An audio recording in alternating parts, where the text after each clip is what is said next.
श्री सत्यनारायण भगवान जी कथा का दूसरा अध्याय में जब नारद जी विष्णु भगवान जी उस नेमी शान स्थान से काशीपुर नगरी पहुंच जाते हैं। काशीपुर नगरी का मतलब बनारस नगरी, जिसको पहले समय में काशीपुर बोला करते थे, काशी आज बनारस बोलते हैं। तो वहां के एक ब्राह्मण जी थे शतानंद जी, कि आज जगत में विदित है काशीपुरी धाम, कि जहां वसत एक दिन बजे तो शतानंद। क्या नाम था? शतानंद। कि शतानंद था नाम, आनंद उनको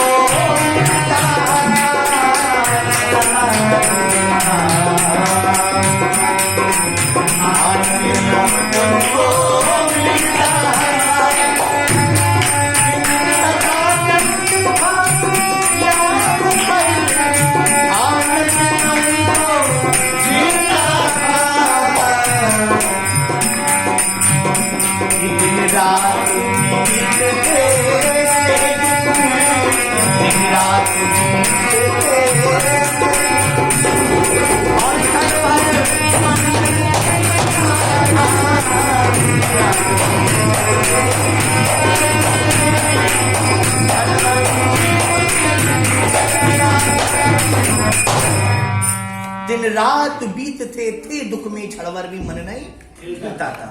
शतानंद जी बेचारी गरीबी में जी रहे थे, भिक्षा मांग करके और गुरुकुल में शिक्षा देकर के गुजारा करते थे। नाम था शतानंद। जिस व्यक्ति का मतलब भी निकाले शतानंद। सत माने सैकड़ों और आनंद माने आनंद। जिस व्यक्ति को सैकड़ों आनंद प्राप्त हो वही तो है शतानंद। परंतु आग के अंदर नाम के नैन सुख, जैसा उनका नाम था वैसा उनका काम नहीं था। भिक्षा मांग करके गुजारा क्या करते? जब भिक्षा मांग के गुजारा करते हैं,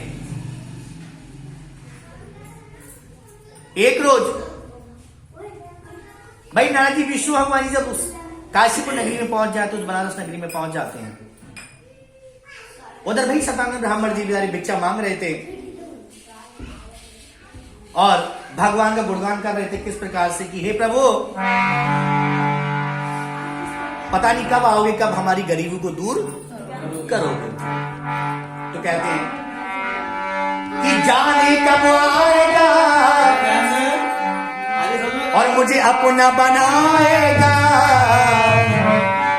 कि जाने कब आएगा मुझे अपना बनाएगा, मेरे आंसू पोंछ कर मुझे गले लगाएगा।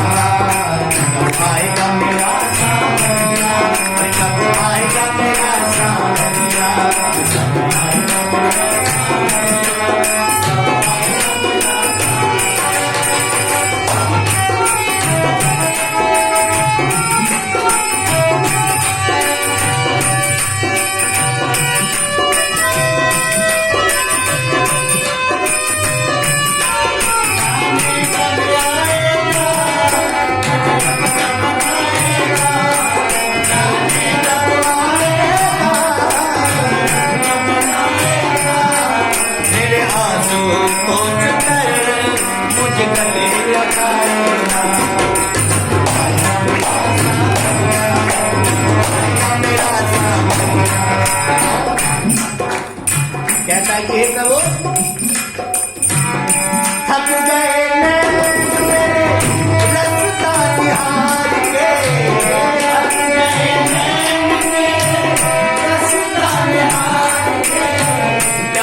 है गर्मी की वजह से बहुत टाइम हो गया प्रभु, एक अच्छा मकान बनवा दो बस। हरीश भैया की तरह कहती कि हे गोविंद, तुझसे उम्मीद मुझे तेरा ही सहारा है, तुझसे उम्मीद मेरी तेरा ही सहारा है। निर्बल गरीब हूँ मैं, कोई ना हमारा है, निर्बल गरीब हूँ। कब तक बहलाएगा, कब तक तड़पाएगा,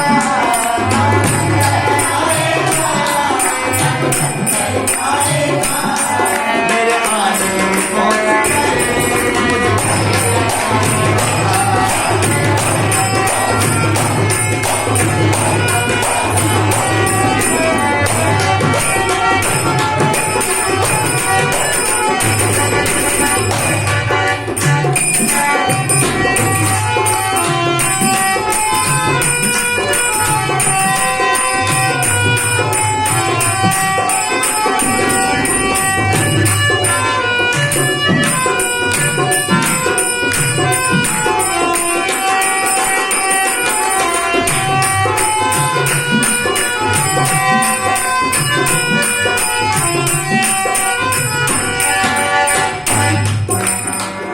और कहते हैं कि हे प्रभु, बनो ना कठोर थोड़ी, दया से भी काम लो, बनो ना कठोर थोड़ी, दया से भी काम लो। आके कन्हैया मेरे दामन को थाम लो, आकर कन्हैया मेरे दामन को थाम लो। शर्मा सेवक बन जाएगा, शर्मा जाएगा, सेवक बन जाएगा।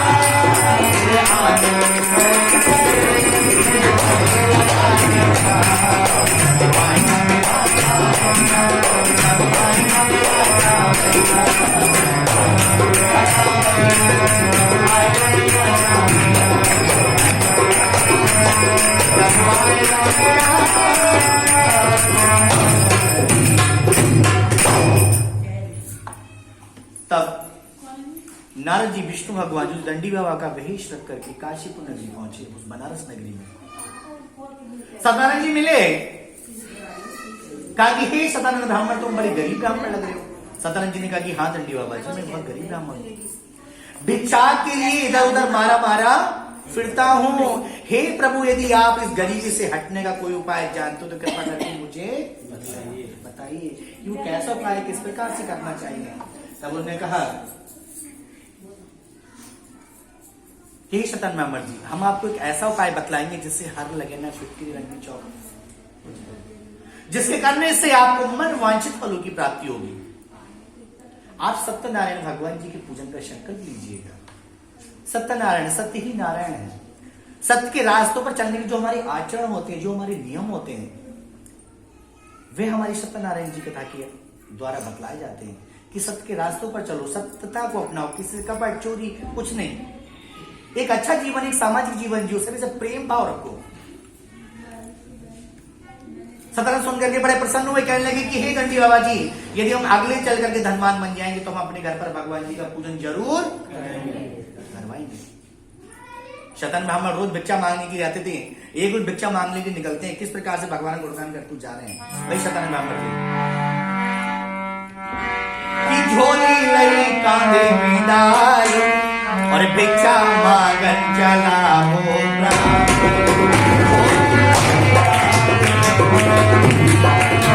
भिक्षा मांगन चला हो भिक्षा मांगन चला हो ब्राह्मण, भिक्षा मांगन चला हो ब्राह्मण, भिक्षा मांगन चला हो ब्राह्मण, भिक्षा मांगन चला हो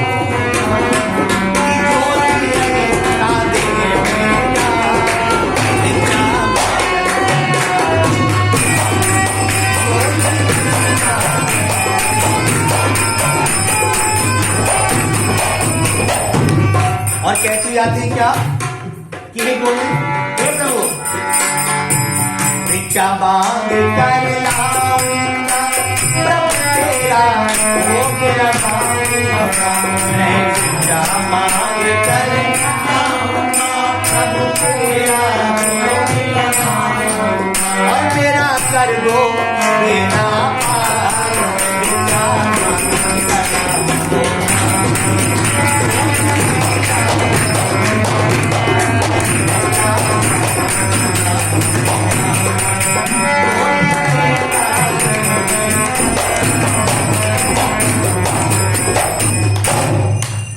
तो वही ब्राह्मण जी सतानंद जी भिक्षा मांगने के जा रहे हैं। अगले दिन वो गा गा कर भिक्षा मांग रहे थे, उनको कई गुना धन उस दिन उन्हें प्राप्त हुआ। घर आए, घर आकर के पंडितानी जी से विचार विमर्श किया, ये पंडितानी जी आज हमें रोज के समान कई गुना धन प्राप्त हुआ है, हम चाहते हैं कि जो हमने कुछ दिन पहले भगवान जी का व्रत पूजन बोला था वो करवाते हैं। तो पंडितानी जी का बहुत अच्छी बात है, इस अच्छी क्या बात है पूजा पाठ कराने की, जब मन चाहे तब कराओ। पंडित जी महाराज ने उसी दिन को ही सामग्री खरीद के लाए भगवान जी की, केले के फल, घी, दूध, दही, गेहूं, चूर्ण इत्यादि सभी भक्षण योग पदार्थ जमा करें और जमा करके शाम के समय ही अपने पूरे मोहल्ले में बुलावा दिलवा दिया कि प्रातःकाल होती कल हम अपने घर में पूजा कराएंगे, सभी लोगों को आना है। परिवार वाले, मोहल्ले पड़ोसी सब लोग उनके घर में आए और जब परिवार वाले, मोहल्ले पड़ोसी सब उनके घर में आते हैं, प्रातःकाल होते अगले दिन को उन्होंने भगवान जी का पूजन करवाया। और पूजन करने के बाद जब उनके मन में आता था सतानंद ब्राह्मण जी के मन में, तब वो अपने घर में भोग लगाने के लिए भगवान जी का बैठ जाते थे। एक दिन की बात है कि उनके बचपन का मित्र लकड़हारा, जो लकड़ियां काट करके अपना और अपने परिवार का गुजारा करता था, लकड़हारा लकड़ियां काट के ला रहा था, सतानंद ब्राह्मण जी के दरवाजे से गुजर रहा होता है कि एक दिवस कर रहा था पूजन और आनंदित होकर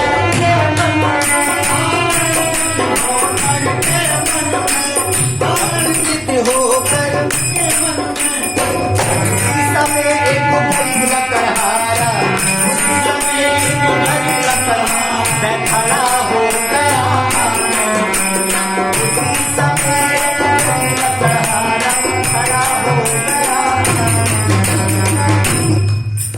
लकड़हारा आ जाता और आंगन में आकर के खड़ा हो जाता। जैसे हम लोग भगवान जी का पूजन कर रहे हैं, क्या कर रहे हैं, पूजन कर रहे हैं, ऐसे वो भी भगवान जी का पूजन कर रहे हैं। कौन? पंडित जी महाराज, सतानंद ब्राह्मण जी। लगा रहता है, बैठ जाता है, पूजा पाठ सुनता है, पूजा पाठ समाप्त होती है, समाप्त होने के बाद में प्रसाद बंटता है, प्रसाद मिलता है, सभी को मिलता है, लकड़हारे को भी मिला। लकड़हारा पूछता है कि मैं अपने मुखमंडल से श्रम बिंदु पहुंचता जाता कि श्री सत्यदेव के पूजन को, कि श्री सत्यदेव के पूजन को वो लकड़हारा देखता जाता है।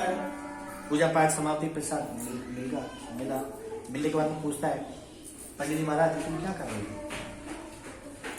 इनको करने से तुम्हें क्या फल मिलता है, कृपा करके हमें भी बताइए। पंडित जी महाराज का ही लकड़हारा, हम विष्णु भगवान जी का, सत्यनारायण भगवान जी का पूजन कर रहे थे, इनकी कृपा से हमारे धन धान की वृद्धि होती है, निर्धन धनी होते हैं, बंधी बंधनों से मुक्त हो जाते हैं, निर्विहीनों की संतान प्राप्त होती है और सारे मनोरथ पूर्ण होने के बाद में अंत में वो बैकुंठ धाम को चला जाता है। लगा सुनकर के बड़ा प्रसन्न हुआ, लगा कहता है हे पंडित जी महाराज तो सुनो, जो पूजा तुमने की है वो पूजा मुझे भी करवाओ, मैं भी वो पूजा करवाऊंगा। तब पंडित जी महाराज ने कहा तुम पूजा पाठ करा के क्या करोगे, अकेले हो, अकेले रह जाओ और मौज लिए जाओ। लगा कहने लगे हे पंडित जी महाराज अकेला हूं तो मैं घर में क्या पूजा पाठ नहीं करवा सकता क्या? हे पंडित जी महाराज आप मुझे पूजा का संकल्प क्यों नहीं दिलाना चाहते हो? लकड़हारा बेचारा अपना दुखड़ा सुना देता। लकड़हारा कहता है कि पंडित जी महाराज सुनो कि हे नाथ आयु सब बीत चुकी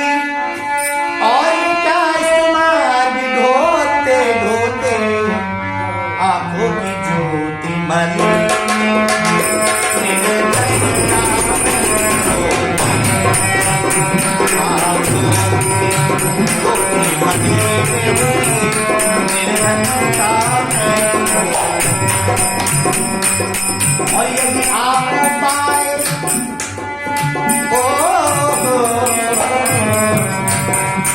और यदि आप पाए बता दोगे तो मैं उसको अपना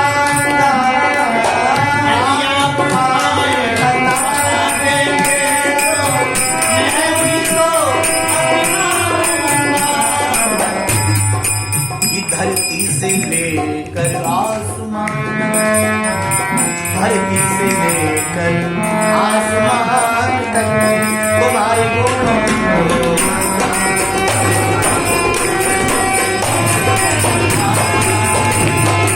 मैं तुम्हारे गुणों को, यानी धरती से लेकर आसमान तक पंडित जी मैं तुम्हारे गुणों को यदि मुझे आप संकल्प दिला दोगे तो। पंडित जी मानने का अच्छा लगा, तू घबरा मत, चिंता मत करो। पंडित जी बेचारे पिघल गए और कहने लगा रहा पंडित जी महाराज उस दिन का भी ध्यान रखो जब मैं तुम्हारे घर में तुम्हारा चूल्हा जलाने के लिए लकड़ी अपने पास से ऐसी देके चला जाता था फ्री में। उस समय आपका $1 भी नहीं लिया करता था, एक पैसा भी आपसे नहीं लिया करता था। पंडित जी महाराज पिघल गए। पंडित महाराज अच्छा लकड़ा तो चिंता मत करो, जो हमने किया है वो तू भी करो। तो पंडित जी महाराज क्या कहते हैं कि तुम भी मानो तो जाकर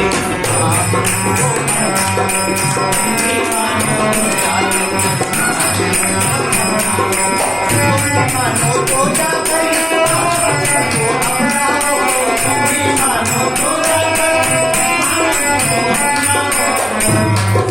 बंधु बांधव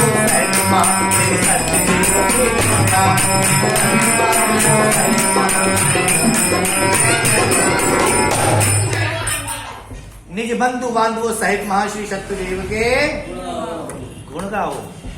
लकड़ा वाला प्रश्न हुआ, घर को आया, रोज जंगल में लकड़ियां काटने के लिए जाता था। एक आध हफ्ते बाद क्या घटना घटित हुई उसके साथ में कि वह क्या घटना घटित होती है, जब वह लकड़ियां काटने के लिए एक रोज निकला, बैलगाड़ी साथ में ले गया।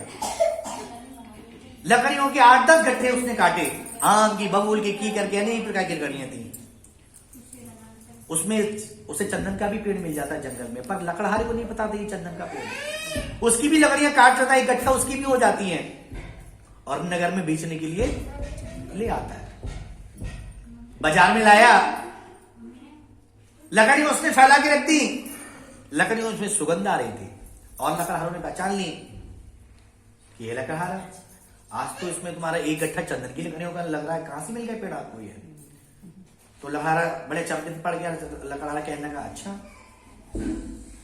ये चंदन की लकड़ियां हैं? उन्होंने कही हाँ ये तो चंदन की लकड़ियां काट लाई, कहां मिला पेड़ आपको? तो लकड़हारा बड़ा प्रसन्न हुआ और वह चंदन की लकड़ियां लकड़हारे की कई गुना दामों में बिक जाती हैं, दुगने दामों में। हाँ, ईश्वर का पता नहीं किस समय आपको कितना पैसा दे दे, जो आप सोच भी नहीं सकते हो उतना देता है कभी कभी। तब लकड़हारे ने जब कई गुना दामों उसकी लकड़ियां बिक जाती हैं, उसने मन में जो संकल्प लिया था कुछ दिन पहले कि हे प्रभु जब मैं धनवान बन जाऊंगा तो मैं अपने घर पर पूजा अवश्य ही करवाऊंगा। उसी दिन कोई भगवान जी की सामग्री को लेकर के आता है, वही लकड़हारा आता है और कि घर आकर उस लकड़हारे में और व्रत पूजन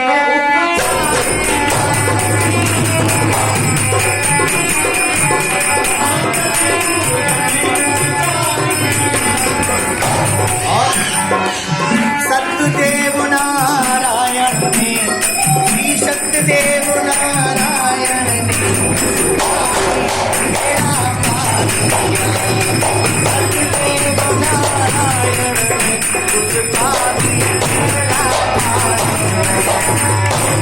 कृष्ण ने बोलो एक साथ बोलो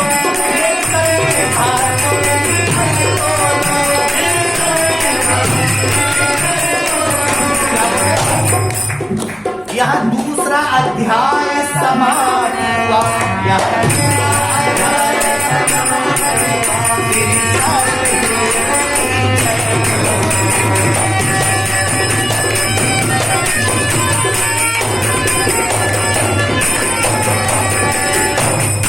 बोले विष्णु भगवान की